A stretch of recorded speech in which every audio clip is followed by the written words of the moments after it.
Hola, muy buenas noches. Primero que todo quiero agradecer por el espacio académico, el cual nos permite adquirir conocimiento profundo sobre la contabilidad forense. El trabajo que se va a presentar corresponde a los resultados obtenidos a una investigación ejecutada mediante un proyecto de aula en el curso de Teoría Contable del grupo E002, liderado por la docente Ofelia Gómez Niño, quien les habla, Carolina Márquez. Este proyecto se denomina la contabilidad forense como actividad y herramienta preventiva para la detección ante el riesgo de fraude y sus efectos en la gestión empresarial. Este estudio fue posible llevarlo a cabo mediante los parámetros otorgados por la líder del curso, Ofelia Gómez Niño.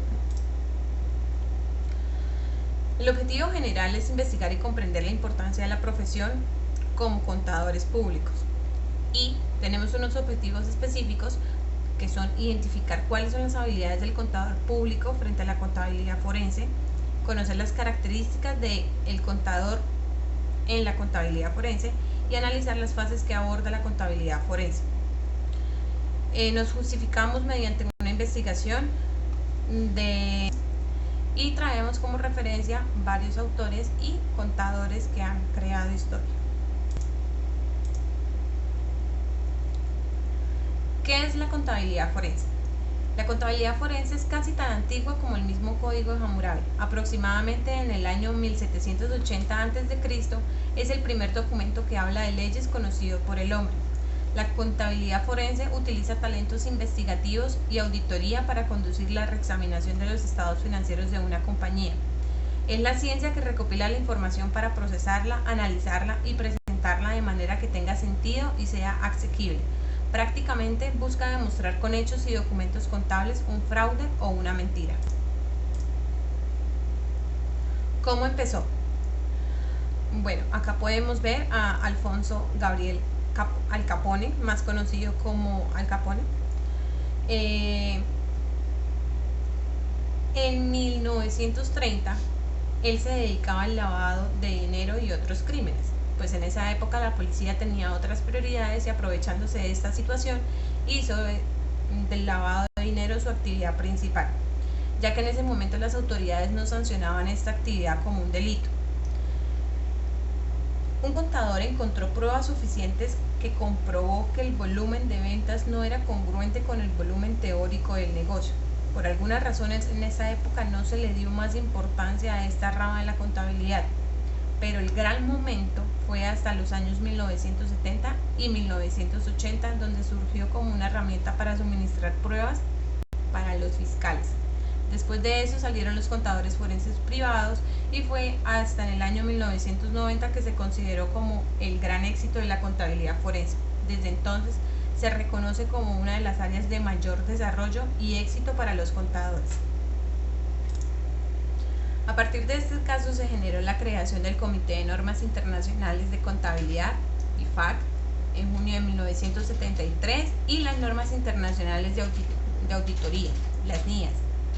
Desde ese momento la contabilidad forense es reconocida como una rama de la contabilidad con fines propiamente financieros, y es ahí en donde comenzó a incursionar en las áreas procesal de orden civil, penal, mercantil, tributario, laboral, de familia, administrativo y de responsabilidad fiscal.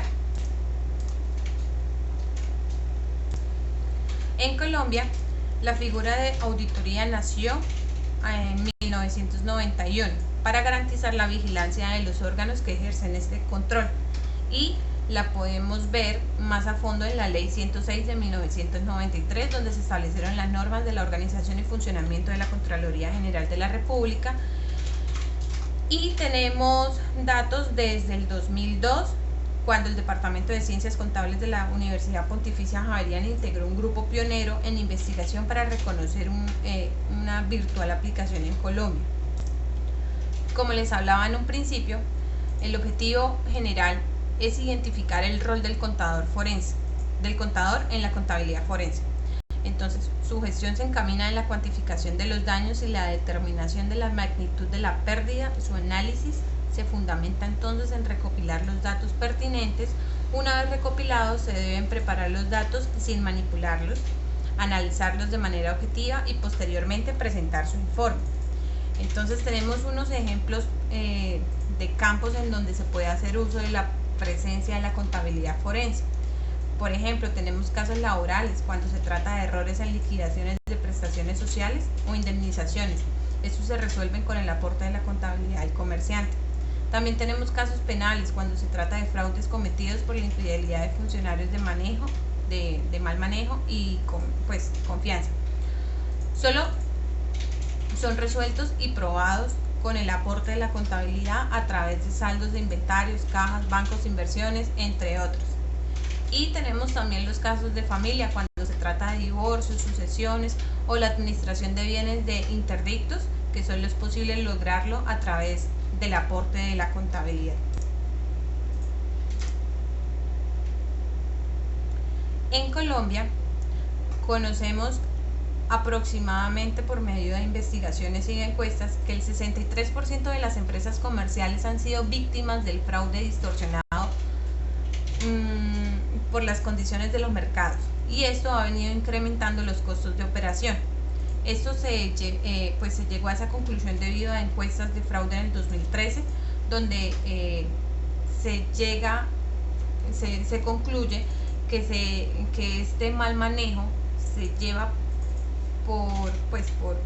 valga la redundancia, por mal manejo de inventarios, falencia de materiales de créditos, cobranzas excesivas, inversiones en activos fijos, fallas en la planeación, ausencia de políticas de mejora continua, error en el cálculo del punto de equilibrio, entre otros, ¿sí? Los aspectos antes mencionados, en donde la contabilidad se constituye en un medio idóneo de pruebas para llevar certeza al juez o a la auditoría judicial, es lo que hace apasionante su estudio desde el enfoque forense como disciplina.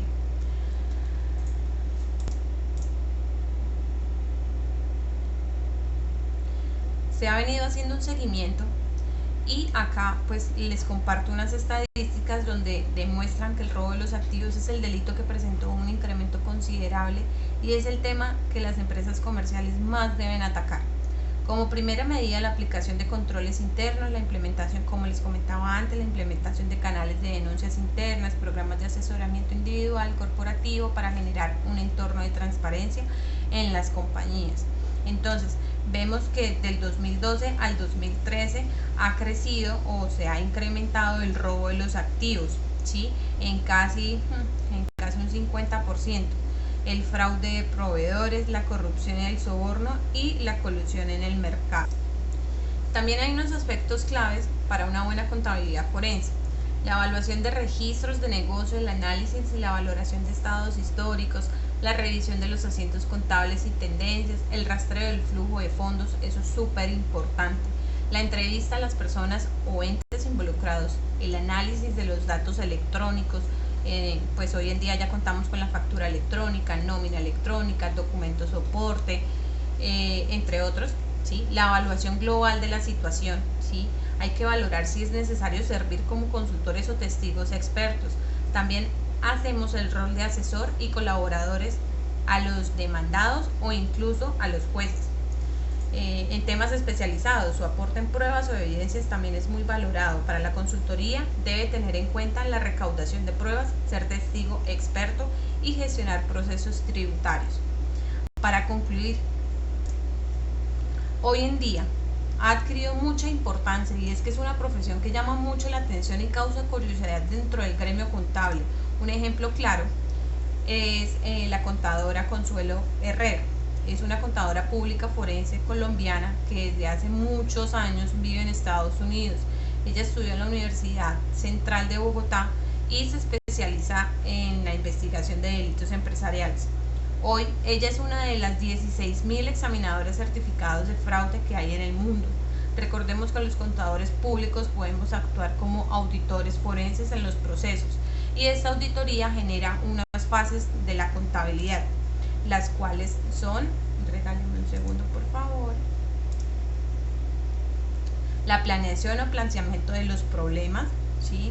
Los antecedentes, la descripción de los procedimientos y pruebas practicadas, análisis y evolución de pruebas y por último las conclusiones y recomendaciones que se hacen a partir de ese análisis que se hizo a determinada empresa, ¿sí?